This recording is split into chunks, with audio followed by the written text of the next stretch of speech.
প্রিয় শিক্ষার্থীবৃন্দ, আজকে আমরা অর্থনীতি সম্মান তৃতীয় বর্ষের অর্থনীতির জন্য পরিসংখ্যান এই বিষয়ের কিছু কনসেপ্ট, যেমন সম্ভাবনা, দৈবচলক, বিচ্ছিন্ন দৈবচলক, অবিচ্ছিন্ন দৈবচলক, সম্ভাবনা অপেক্ষক, সম্ভাবনা ঘনত্ব অপেক্ষক ইত্যাদি বিষয় নিয়ে আলোচনা করব। আলোচনায় থাকছে সম্ভাবনা, নমুনা ক্ষেত্র, নমুনা বিন্দু, দৈবচলক, সম্ভাবনা অপেক্ষক। প্রথমে আমরা জেনে নিই সম্ভাবনা কাকে বলে। কোনো ঘটনা ঘটার নিশ্চয়তা বা অনিশ্চয়তার যে পরিমাপ, তাই হলো সম্ভাবনা। অর্থাৎ একটি ঘটনা ঘটতে পারে, এর নিশ্চয়তা কতটুকু, এর পরিমাপই হচ্ছে সম্ভাবনা। সম্ভাবনাকে আমরা একটা সূত্র আকারে প্রকাশ করতে পারি। সম্ভাবনা সমান অনুকূল উপাদানকে ভাগ করতে হবে মোট উপাদান দিয়ে। অনুকূল উপাদান ডিভাইডেড বাই মোট উপাদান। আমরা একটি উদাহরণ খেয়াল করি। একটি বাক্সে একটি লাল, একটি সবুজ ও একটি নীল বল আছে। তাহলে আমাদের সম্ভাবনার নমুনা ক্ষেত্র এখন আমরা বিবেচনা করি। নমুনা ক্ষেত্র হচ্ছে সম্ভাব্য ফলাফলের সেট, অর্থাৎ যেই ফলগুলো আসতে পারে তার একটা সেট হচ্ছে নমুনা ক্ষেত্র। এই ক্ষেত্রে একটি বাক্সে একটি লাল, একটি সবুজ, একটি নীল বল আছে। এই ক্ষেত্রে নমুনা ক্ষেত্র হবে লাল, সবুজ ও নীল। এখন নমুনা বিন্দু, প্রত্যেকটা ফলাফলই এক একটা নমুনা বিন্দু। সম্ভাব্য প্রত্যেকটি ফলাফলই এক একটা নমুনা বিন্দু। তাহলে এক্ষেত্রে নমুনা বিন্দু হচ্ছে লাল, সবুজ এবং নীল।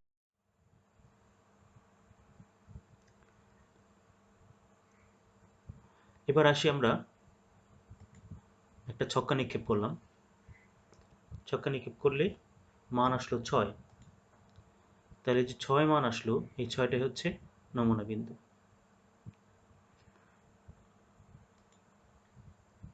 তাহলে নমুনা ক্ষেত্রে একটি সম্ভাব্য উপাদান 6 যুক্ত হলো। নমুনা ক্ষেত্রে এখানে শুধু আমরা 6 দেখছি। আরেকবার নিক্ষেপ করা হয় তাহলে হয়তো 3 আসতে পারে। যদি 3 আসে তাহলে 3 একটি নমুনা বিন্দু। নমুনা ক্ষেত্রে আরেকটা বিন্দু যুক্ত হলো 3। আবার নিক্ষেপ করা হয়, এক্ষেত্রে 1 আসলো, তাহলে 1 হলো নমুনা বিন্দু। নমুনা ক্ষেত্রে আরেকটা উপাদান যুক্ত হলো, সেটা হচ্ছে 1। যদি আবার আমরা ছক্কাটাকে নিক্ষেপ করি তাহলে 4 আসলো, তাহলে নমুনা বিন্দু 4, নমুনা ক্ষেত্রে আরেকটা উপাদান 4 যুক্ত হলো।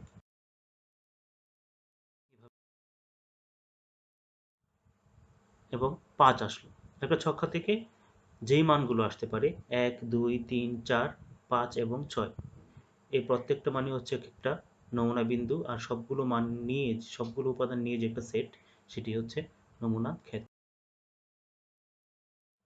এখন আমরা দৈবচলক কি, সেই বিষয়টা নিয়ে আলোচনা করব।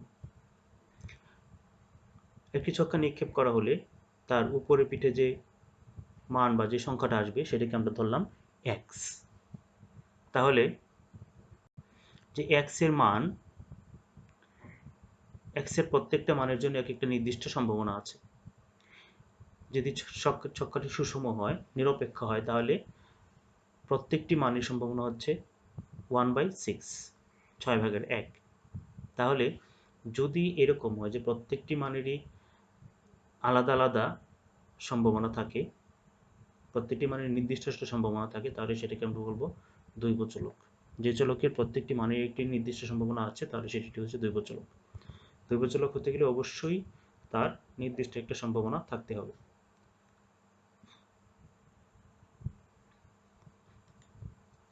আমরা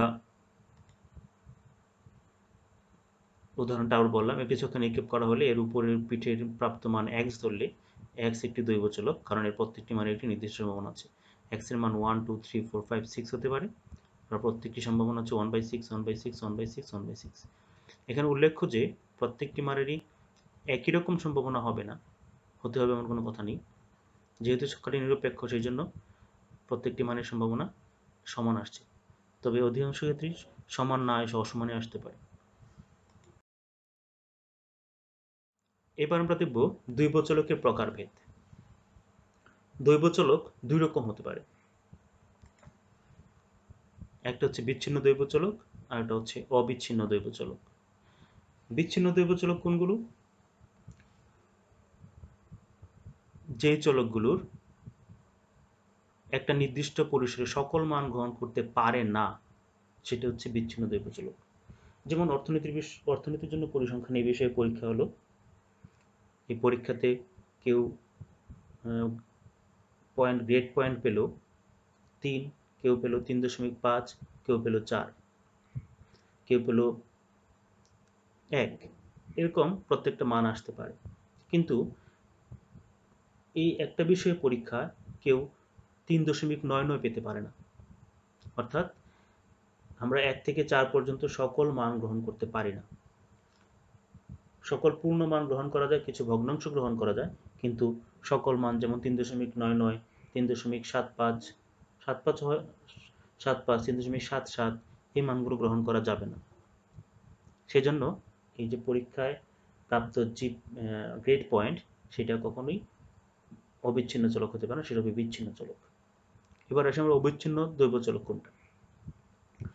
যদি কোনো পরীক্ষণের যে কোনো মান গ্রহণ করতে পারে, একটি নির্দিষ্ট পরিসরে যে কোনো মান গ্রহণ করতে পারে, তাহলে সেটাকে হলো আমরা অবিচ্ছিন্ন দ্বৈবচলক। যেমন একজন ছাত্রের উচ্চতা, আমরা বললাম যে তার উচ্চতা হচ্ছে 5 ফিট 4 ইঞ্চি, কিন্তু আসলে তার উচ্চতা 5 ফিট 4 ইঞ্চি হয়েও আরও কিছু ভগ্নাংশ, আরও কিছু মান আসতে পারে। এভাবে যে কোনো মান আসতে পারে, 5 ফিট 5.5 ইঞ্চি, 5 ফিট 5 ইঞ্চি, 5.7 ইঞ্চি, এভাবে আসতে পারে, প্রত্যেক যে কোনো মানে আসতে পারে। অর্থাৎ এক্ষেত্রে আমরা 5 ফিট, 6 ফিট, 5.5 ফিট এরকম বললে শুধু হবে না, এর বাইরেও বিভিন্ন রকম মান আসতে পারে। তাহলে এই জন্য এটাকে বলা হচ্ছে অবিচ্ছিন্ন দ্বৈবচলক।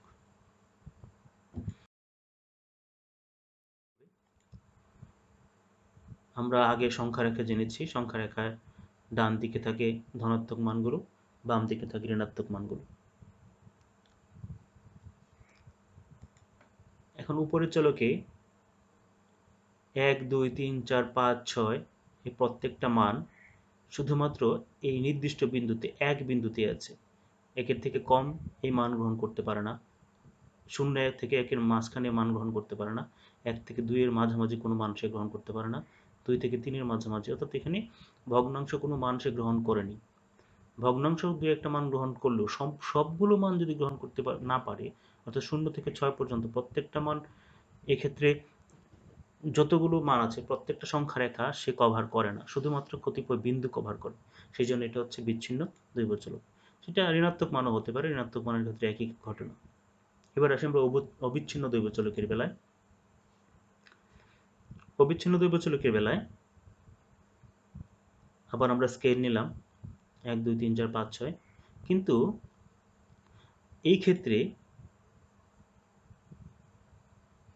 এই দ্বৈবচলকটি 0 থেকে 6 বা তারও বেশি এর মাঝখানে যে কোনো মান গ্রহণ করতে পারে। 0 থেকে 1 এর মাঝখানে 0.77 নিতে পারে, 1 থেকে 2 এর মাঝখানে 1.33, 1.87, যে কোনো মান গ্রহণ করতে পারে, যেহেতু সেই জন্য এটা হচ্ছে অবিচ্ছিন্ন দ্বৈবচলক। এবার আমরা আসি সম্ভাবনা অপেক্ষক কাকে বলে। আমরা সম্ভাবনা অপেক্ষকের সংজ্ঞা ক্ষেত্রে বিচ্ছিন্ন দ্বৈবচলক ও বিচ্ছিন্ন দ্বৈবচলক দুই ক্ষেত্রে বিবেচনা করতে হবে। আমরা এই ক্ষেত্রে শুধু এই বোঝার সুবিধার্থে শুধু বিচ্ছিন্ন দ্বৈবচলকের কথা চিন্তা করি।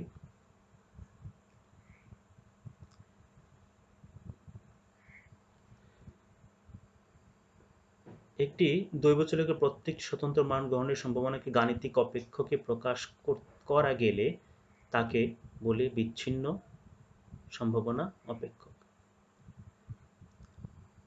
অর্থাৎ একটি দ্বৈবচলকের প্রত্যেকটি আলাদা আলাদা মানের জন্য যে সম্ভাবনা আছে তাকে যদি গাণিতিক অপেক্ষকের মাধ্যমে প্রকাশ করা যায়, তাহলে সেটাকে বলা হবে বিচ্ছিন্ন সম্ভাবনা অপেক্ষক। এক্ষেত্রে দ্বৈবচলকের প্রত্যেকটি স্বতন্ত্র মান ও মান গ্রহণের সম্ভাবনাকে একটি তালিকা আকারে প্রকাশ করা যায়। আমরা যেরকম চাহিদা ভিত্তিতে তালিকা তৈরি করেছি এরকম তালিকা আকারে প্রকাশ করা যেতে পারে। আমরা আরেকটু বিশ্লেষণ করলে বিষয়টা পরিষ্কার হবে। একটা উদাহরণ দিই। একটি মুদ্রা 3 বার নিক্ষেপ করা হলে এর উপরের দিকে হেড আসার সংখ্যা, একে যদি আমরা x ধরি, তাহলে x দৈবচলকটির প্রত্যেকটি মানের নির্দিষ্ট সম্ভাবনাকে আমরা গাণিতিক অপেক্ষক ফাংশন অফ x আকারে প্রকাশ করতে পারি। এখন এই ফাংশন অফ এক্সটা মানে x এর অপেক্ষক আকারে প্রকাশ করতে পারি। এক্ষেত্রে ফাংশন অফ x এর মান হবে function of x equal to 3cx 0.5 whole to the power 3, অর্থাৎ x এর মান 0 হলে তাহলে হবে 3c0, x এর মানে 1 হলে 3c1, অর্থাৎ সম্ভাবনাটি x এর মানের উপর নির্ভর করে। এই জন্য এটি হচ্ছে x এর একটা অপেক্ষক। তাহলে এরকম যদি প্রকাশ করা যায় তাহলে তাকে বলবো আমরা বিচ্ছিন্ন সম্ভাবনা অপেক্ষক। এখন x চলকটির মান 0 হওয়ার সম্ভাবনা আমরা সম্ভাবনা অপেক্ষক সূত্রটি আগে লিখলাম। সম্ভাবনা অপেক্ষক হচ্ছে function of x equal to 3cx 0.5 whole to the power 3। তাহলে চলকটির মান 0 হলে, x এর মান 0 হলে, তাহলে ফাংশন অফ 0 হবে function of 0 equal to c0 3c0 0.5 whole to the power 3। 3c0 এর মান আমরা ক্যালকুলেটর দিয়ে বের করতে পারি, সেটা হবে 1, আর 0.5 মানে হাফ টু দি পাওয়ার 3। হাফকে যদি আমরা কিউব করি তাহলে উপরে 1 কে কিউব করলে 1 আর 2 কে কিউব করলে 8, সুতরাং এটার রেজাল্ট হচ্ছে 1/8, অর্থাৎ x চলকটির মান 0 হওয়ার সম্ভাবনা 1/8। অন্য কথায় বললে যে কোনো হেড আসবে না, এই সম্ভাবনাটা হচ্ছে 1/8। একইভাবে x চলকটির মান 1 হওয়ার সম্ভাবনা আমরা দেখতে পাচ্ছি, সেটা হচ্ছে 3/8। এখন এইভাবে x চলকের মান 2, 3 পর্যন্তই হবে, কারণ যেহেতু 3টি মুদ্রা নিক্ষেপ করা হচ্ছে সর্বোচ্চ 3টি হেড আসতে পারে। প্রত্যেকটি সম্ভাবনা আমরা এইভাবে গাণিতিক উপায়ে বের করতে পারি। যদি বের করি, এটা তালিকা তৈরি করি, তাহলে তালিকাটা হবে x এর মান x 0 1 2 3, ফাংশন অফ x বা সম্ভাবনার মান হচ্ছে 1/8 3/8 3/8 1/8। তাহলে এই যে তালিকাটা তৈরি করলাম এটা হচ্ছে সম্ভাবনা বিন্যাস, আর যে অপেক্ষকের মাধ্যমে আমরা এই মানগুলো বের করলাম সেটাকে বলা হচ্ছে সম্ভাবনা অপেক্ষক।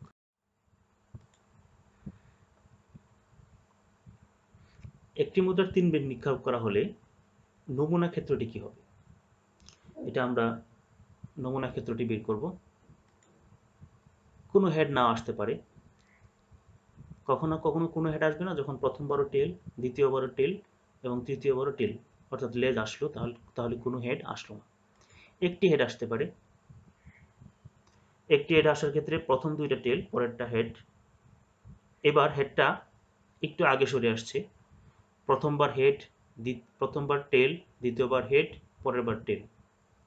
আবার তৃতীয় লাইনে আমরা দেখতে পাচ্ছি প্রথমবার হেড, পরের বার টেল, পরের বার টেল, অর্থাৎ এই হেডটা এক ঘর করে সামনে চলে আসছে। এর প্রত্যেকটি ক্ষেত্রেই একটি মাত্র হেড আছে। তাহলে একটি মাত্র হেড 3 ভাবে আসতে পারে, টিটিএইচ, টিএসটি, এসটিটি। একইভাবে 2টি হেড আসতে পারে, প্রথমে টেল তারপরে হেড, অথবা প্রথমে হেড তারপরে টেল তারপরে হেড, অথবা প্রথম 2টা হেড পরেরটা টেল। আর যদি 3টি হেড আসে তাহলে হবে এইচ, কারণ প্রত্যেকবার প্রথমবারও হেড, দ্বিতীয়বারও হেড, তৃতীয়বারও হেড। তাহলে এই যে নমুনা ক্ষেত্রটি, এই নমুনা ক্ষেত্রটির মোট নমুনা বিন্দু হচ্ছে 1 + 3 + 3 + 1, অর্থাৎ 8। তাহলে আমরা অনুকূল উপাদান, মোট উপাদান হচ্ছে 8, তাহলে কোনো হেড নেই, এর উপাদান হচ্ছে একটি, সুতরাং এর সম্ভাবনা হচ্ছে 1/8। 3টি হেড আসার সম্ভাবনা, দুঃখিত, একটি হেড আসার সম্ভাবনা, এর অনুকূল উপাদান হচ্ছে 3 আর মোট উপাদান হচ্ছে 8, তাহলে এর সম্ভাবনা হচ্ছে 3/8। এইভাবেও আমরা এই সম্ভাবনাটা বের করতে পারি। কিন্তু আমরা যদি এটাকে সূত্রের মাধ্যমে বের করতে পারি, যদি সূত্রের মাধ্যমে বের করি তাহলে সেটাকে বলা হবে সম্ভাবনা অপেক্ষক। আর আমরা এই যে তালিকাটা পেলাম এটাকে বলা হচ্ছে সম্ভাবনা বিন্যাস। প্রত্যেকটি চলকের মান গ্রহণের সম্ভাবনার তালিকা আবার এখানে নিয়ে আসছি আমরা। তো এটাকে আমরা আবার চিত্রে উপস্থাপন করতে পারি। যাই হোক, এটা সম্ভাবনা অপেক্ষক হওয়ার দুইটা শর্ত আছে। একটা শর্ত হচ্ছে যে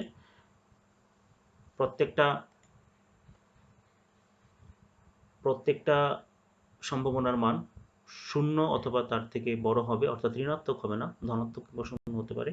আর সবগুলো সম্ভাবনার যোগফল সবসময় এক হবে। অর্থাৎ এক্স এর মান 0 থেকে 3 পর্যন্ত আসার সম্ভাবনার মোট সম্ভাবনা হবে function of summation function of x equal to 1। আর প্রত্যেকটা ফাংশন অফ এক্স এর মান অবশ্যই শূন্য অথবা পজিটিভ হবে, নেগেটিভ হওয়ার কোনো সুযোগ নেই। আচ্ছা, এটা চিত্রে উপস্থাপন যদি করি তাহলে এক্স এর মান শূন্য আসার সম্ভাবনা 1/8। আমরা ভূমি অক্ষে নিয়েছি এক্স চলকের মানগুলো। আমরা যে বিস্কিট রঙের যে বারগুলো দেখতে পাচ্ছি এগুলো হচ্ছে এক্স চলকের মান। প্রথমটা 0, পরেরটা 1, পরেরটা 2, পরেরটা হচ্ছে 3। আর বারটা কতটুকু লম্বা সেটা হচ্ছে তার সম্ভাবনা। প্রথমটা সম্ভাবনা কম 1/8, পরেরটা সম্ভাবনা 3/8, অর্থাৎ এক্স এর মান 1 আসার সম্ভাবনা 3/8, এক্স এর মান 2 আসার সম্ভাবনা 3/8 এবং এক্স এর মান 3 আসার সম্ভাবনা হচ্ছে 1/8। এই যে চিত্রটা আঁকলাম সেটি হচ্ছে সম্ভাবনা বিন্যাস, সম্ভাবনা রেখা আঁকলাম এটা। এখন আমরা দেখব অবিচ্ছিন্ন চলকের সম্ভাবনা ঘনত্ব অপেক্ষক। এটি ব্যাখ্যা করার জন্য আমরা ভূমি অক্ষে একটি অবিচ্ছিন্ন চলক নিলাম। ভূমি অক্ষে অবিচ্ছিন্ন চলক হিসেবে আমরা নিলাম মানুষের উচ্চতা। আমরা আগে বলেছি উচ্চতা, ওজন এই ধরনের চলকগুলো হচ্ছে অবিচ্ছিন্ন চলক, কারণ একজন মানুষের উচ্চতা একটা নির্দিষ্ট পরিসরে যে কোনো মান গ্রহণ করতে পারে। যদি আমরা মনে করি যে মানুষের উচ্চতা 3 ফিটের নিচে হয় না, 3 ফিট থেকে শুরু হলো, তাহলে 3 ফিট থেকে শুরু করে 8 ফিট পর্যন্ত ধরলাম উচ্চতা, 8 ফিটের বেশি হবে না কোনো মানুষের উচ্চতা। তাহলে 3 ফিট থেকে 8 ফিটের মাঝখানে যে কোনো মান গ্রহণ করতে পারে। অর্থাৎ 5 ফিট 6 ইঞ্চি, 5 ফিট 6.2 ইঞ্চি, 5 ফিট 6.25 ইঞ্চি, 5 ফিট 6.27 ইঞ্চি, এরকম যে কোনো মান গ্রহণ করতে পারে। এই জন্য এটা হচ্ছে অবিচ্ছিন্ন চলক।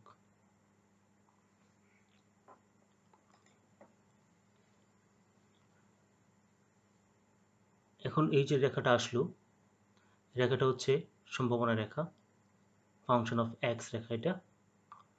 তো এই রেখাটা শুরু হয়েছে 3 থেকে এবং ভূমি অক্ষে মিশেছে 8-এ গিয়ে। অর্থাৎ 3 ফিট উচ্চতার মানুষ পাওয়ার সম্ভাবনা প্রায় শূন্য এবং 8 ফিট উচ্চতার মানুষ পাওয়ার সম্ভাবনা প্রায় শূন্য। কারণ আমরা ধরে নিয়েছি যে 3 ফিটের কম এবং 8 ফিটের বেশি উচ্চতার মানুষ নেই। তাহলে 3 ফিট উচ্চতার মানুষের সংখ্যা খুব কম হবে, এই জন্য এর পাওয়ার সম্ভাবনাটা খুব কম। যদি 4 ফিট হয় তাহলে 4 ফিট উচ্চতার মানুষ হয়তো 3 ফিটের উচ্চতার থেকে বেশি, অনেক বেশি পাওয়া যাবে, এই জন্য এটার সম্ভাবনা বেশি। 5 ফিট উচ্চতার মানুষ আরও বেশি সম্ভাবনা। একইভাবে সম্ভাবনা বাড়তে থাকে, 6 ফিট পর্যন্ত সম্ভাবনাটা বাড়লো, 5.5 ফিট পর্যন্ত সম্ভাবনাটা বাড়লো। এখন 6 ফিট উচ্চতার মানুষ কম পাওয়া যাবে 5.5 ফিটের তুলনায়, সেই জন্য এটার সম্ভাবনাটা আরও কম হবে। 7 ফিটের উচ্চতার মানুষের সম্ভাবনা আরও কম হবে। এভাবে ধীরে ধীরে সম্ভাবনা রেখাটা নিচ দিকে নেমে আসছে। এখন সম্ভাবনা ভর অপেক্ষক এবং সম্ভাবনা ঘনত্ব অপেক্ষকের মধ্যে পার্থক্যটা হচ্ছে যে সম্ভাবনা ভর অপেক্ষকে আমরা দেখেছি যে একটি নির্দিষ্ট মানের সম্ভাবনা বের করেছি। যেমন একটি মুদ্রা 3 বার নিক্ষেপ করলে 1 বার হেড আসার সম্ভাবনা, এখানে 0.99 হেড আসার সম্ভাবনা বের করতে পারবো না আমরা, এবং 1.25 বার হেড আসার সম্ভাবনা এটা বের করা যাবে না। কারণ হেড হয় 0 বার আসবে, কোনো হেড আসবে না, হয় 1 বার আসবে, না হলে 2 বার আসবে, না হলে 3 বার আসবে। 1 এবং 2 এর মাঝামাঝি বা 0 কিংবা 1 এর মাঝামাঝি মান আসা সম্ভব না। কিন্তু উচ্চতার ক্ষেত্রে যে কোনো মান আসা সম্ভব। এই জন্য এটা হচ্ছে অবিচ্ছিন্ন চলকের সম্ভাবনা ঘনত্ব অপেক্ষক।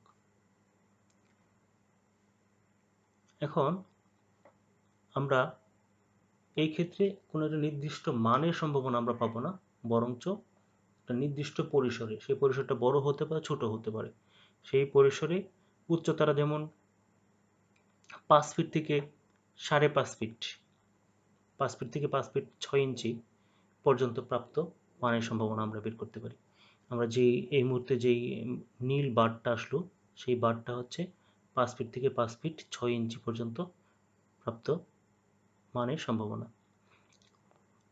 এই যে বারটা আসছে, এটার যে ক্ষেত্রফল, এইটাই হচ্ছে 5 ফিট থেকে 5 ফিট 6 ইঞ্চি উচ্চতার মানুষ পাওয়ার সম্ভাবনা। এটাকে যদি গাণিতিকভাবে প্রকাশ করি তাহলে হবে integration 5 to 5.6 function of x dx.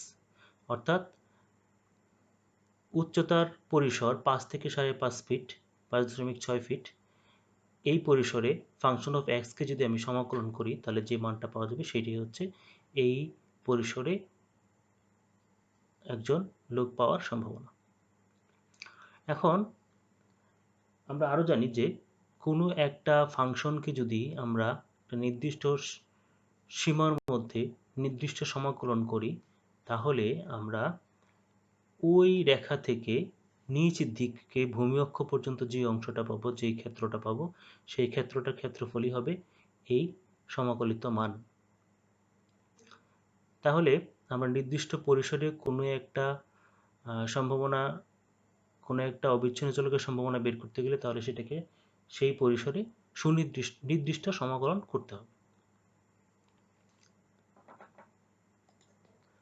এখন আমরা এইমাত্র যে নীল সম্পূর্ণ অংশটা দেখতে পেলাম, এটাকে আমরা বলতে পারি integration 3 to 8 function of x dx.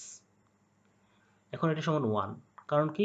কারণ হচ্ছে যে এটা নিশ্চিত ঘটনা, নিশ্চিত ঘটনার সম্ভাবনার মান হবে 1, সম্ভাবনার সর্বোচ্চ মান হবে 1, সর্বনিম্ন মান হচ্ছে 0। এটা আমরা আগেই জেনেছি যে সম্ভাবনার মান 0 থেকে 1 পর্যন্ত হয়। 0-এর কম হওয়ার সুযোগ নেই, অর্থাৎ ঋণাত্মক হওয়ার সুযোগ নেই, এবং 1-এর বেশি হওয়ার সুযোগ নেই। 1 যদি হয় তাহলে সেটা হচ্ছে নিশ্চিত ঘটনা। আমরা আগেই ধরে নিয়েছিলাম যে মানুষের উচ্চতা 3 ফিট থেকে 8 ফিট পর্যন্ত হয়। যেহেতু এটা ধরে নিয়েছি, তার মানে একজন লোককে যদি আমি নির্বাচিত করি দৈবচরিতভাবে, তাহলে তার উচ্চতা অবশ্যই 3 ফিট থেকে 8 ফিটের ভিতরে থাকবে। এই জন্য integration 3 to 8 function of x dx equal to 1। অর্থাৎ এই যে নীল অংশটা আমরা এখন দেখতে পাচ্ছি স্ক্রিনে, সেই নীল অংশটার সম্পূর্ণ অংশটার ক্ষেত্রফল হচ্ছে 1। আর এর আগে যে আমরা অংশটা দেখতে পেয়েছিলাম ক্ষেত্রফল, সেটার ক্ষেত্রফল নীল অংশটার তুলনায় অনেক ছোট, সুতরাং এটার মান অবশ্যই ভগ্নাংশ আকারে আসবে, অর্থাৎ 0.1 কিংবা 0.1.5 এরকম একটা কিছু মান আসতে পারে। আমরা যেটা দেখছিলাম এটার মান হচ্ছে দশমিক আকারে আসবে, এটা অবশ্যই 1-এর থেকে ছোট হবে কিন্তু 0-এর থেকে বড় হবে। এভাবে আমরা যে এখন দেখতে পাচ্ছি 4 থেকে 7 ফিট উচ্চতার মানুষের যদি আমরা সম্ভাবনা বের করি তাহলে এই যে এখন মাত্র যে নীল অংশটা আসলো, সেই নীল অংশটা হচ্ছে 4 থেকে 7 ফিট উচ্চতার ভিতরে মানুষ পাওয়ার সম্ভাবনা। এটাকে গাণিতিকভাবে প্রকাশ করলে integration 4 to 7 function of x dx. এটার মান অবশ্যই 0 থেকে বড় হবে, বা 0-এর সমান বা 0 থেকে বড় হবে। অবশ্যই এটা 0 না, 0 থেকে বড়, মানে ধনাত্মক মান হবে। যাই হোক, তো এইভাবেই আমরা অবিচ্ছিন্ন চলকের সম্ভাবনা ঘনত্ব অপেক্ষক বের করার সময় একটা নির্দিষ্ট মানের সম্ভাবনা না বের করে হচ্ছে একটা নির্দিষ্ট পরিসরের, উচ্চতার পরিসর এখানে 4 থেকে 7, এই 4 থেকে 7 পরিসরে মান পাওয়ার সম্ভাবনা হচ্ছে integration 4 to 7 function of x dx. তাহলে আমরা বুঝতে পারলাম যে সম্ভাবনা ভর অপেক্ষক। আমরা আগের যে চিত্রটা দেখেছিলাম, একটা বিস্কিট রঙের যে বারগুলো দেখেছিলাম, সেই বারগুলোতে আপনারা ইচ্ছা করলে ভিডিওটির ওই জায়গায় ফেরত যেতে পারেন, তাহলে ভালো হবে। তো এই বারের মধ্যে বিস্কিট রঙের বারগুলো প্রত্যেকটা নির্দিষ্ট মান ছিল, পুরো বারটার মান ছিল 0, 1, 2, 3, 4। এবং এই বারটার উচ্চতা যা ছিল সেই উচ্চতাটা ছিল তার সম্ভাবনা। যত বেশি উচ্চতা তার সম্ভাবনা তত বেশি। কিন্তু এই ক্ষেত্রে আমরা কোনো নির্দিষ্ট মানের সম্ভাবনা বের করছি না, বের করছি একটা নির্দিষ্ট পরিসরে। যেমন আমরা 5 থেকে 5.6 পরিসরে সম্ভাবনা বের করেছি, 4 থেকে 7 পরিসরের সম্ভাবনা বের করেছি। একইভাবে আমরা 3 থেকে 8 পরিসরের সম্ভাবনা বের করেছি। 3 থেকে 8 পরিসরের সম্ভাবনা মানে সবটাই 1।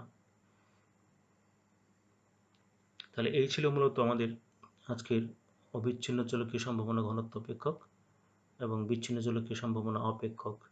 সম্ভাবনা ঘনত্ব অপেক্ষককে বলা হয় প্রবাবিলিটি ডেনসিটি ফাংশন, এটিকে সংক্ষেপে বলা হয় পিডিএফ। আর সম্ভাবনা ভর অপেক্ষক বা সম্ভাবনা অপেক্ষককে বলা হয় বিচ্ছিন্ন চলকের জন্য, সেটাকে বলা হয় প্রবাবিলিটি ম্যাস ফাংশন। মাস অর্থাৎ এটা হচ্ছে ভর, পিএমএফ প্রবাবিলিটি ম্যাস ফাংশন, আর এটা হচ্ছে পিডিএফ প্রবাবিলিটি ডেনসিটি ফাংশন। তো যদি এই আজকে আলোচনা পরে যদি কোথাও কোনো সমস্যা বা পরামর্শ থাকে, আপনারা আশা করি আমাকে কমেন্ট বক্সে জানাবেন। ধন্যবাদ সবাইকে।